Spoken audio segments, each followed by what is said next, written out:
was أعوذ بالله من الشيطان الرجيم بسم الله الرحمن الرحيم الصلاة والسلام على أشرف المرسلين سيدنا محمد وعلى آله وصحبه. Today I'm going to answer a very important topic which was sent to me about the Hijr calendar. The Hijr Islamic calendar began at the time or at the reign of Sayyidina Umar bin Khattab radiallahu ta'ala anhu. That is 6 to 7 years after the departure of Prophet Muhammad sallallahu alaihi wasallam. Or somebody comes to Sayyidina Umar. It was a very long narrative. He suggested that why can't we have an Islamic calendar, meaning a calendar that we can be able to identify the days and the month, how it goes and what is going within that period. And Sayyidina Umar accepted this advice and called for his council members, his adversaries, that means the other Sahabas. He said, this is what came to me, and I think it is very important for us to set an Islamic calendar. At least we can be able to determine a lot of things. The Sahabas then started to suggest, okay, that is very good.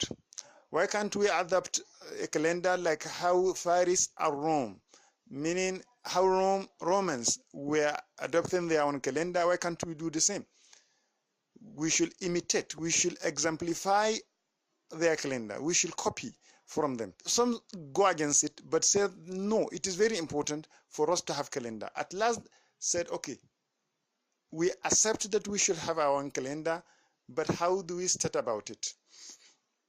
He said, okay, which period are we started our counting?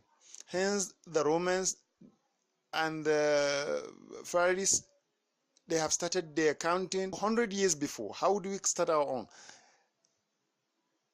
One of the Sahaba suggests that why can't we start counting from the day the Prophet Muhammad was born? That is from Maulidin Nabi. Another Sahaba said no. Why can't we start counting from the day that he was sent as a messenger to us?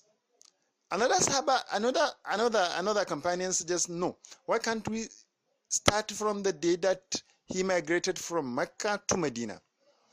At last, they conclude, or Umar accept the counting should start from the day Prophet Muhammad migrated from Mecca to Medina.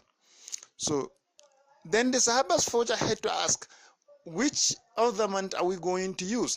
Because Arabs have their own way of calculating months. That is Muharram, Safar, Rabiul Awwal, Rabiul Sani, Jumada Ula, Jumada Akhir, to the end. How do we start our own? Are we still considering, hence we are starting counting from the migration? Are we still using the month which he migrated from Mecca to Medina as the month of our calendar? Because Prophet Muhammad migrated from Mecca to Medina in the month of Rabiul Awwal. So are we going to consider Rabiul Awwal as the first month of our calendar or what? So then at the last or at the conclusion they accept they should start counting as how the Jahiliyyah were counting their months. That is from Muharram, Safar, Rabiul Awwal to the end. No change. But the only year, the years should be taken back from the day of the Hijrah or from the months of the Hijrah to date. And this happens 16 to 17 years after the Hijrah of the Prophet Muhammad from Mecca to Medina. That is when the Umar and the other companions adopted Islamic calendar to be used as Islamic calendar. So it's not the Prophet that designed this Islamic calendar. It is not Sayyidina Abu Bakr that designed this calendar. It's Sayyidina Umar. And Sayyidina Umar with other Sahabas designed this calendar and started from Muharram and considered the Rabiul Awwal to be the third month as how it was even before the Islam, even how it was for the Islam. So that is how it is. What are the lessons that we are going to copy from here? It is not everything that we see the Romans, that we see the Yahud and the Nasara, the Christians and Jews that we are doing, they were bad. Many things were good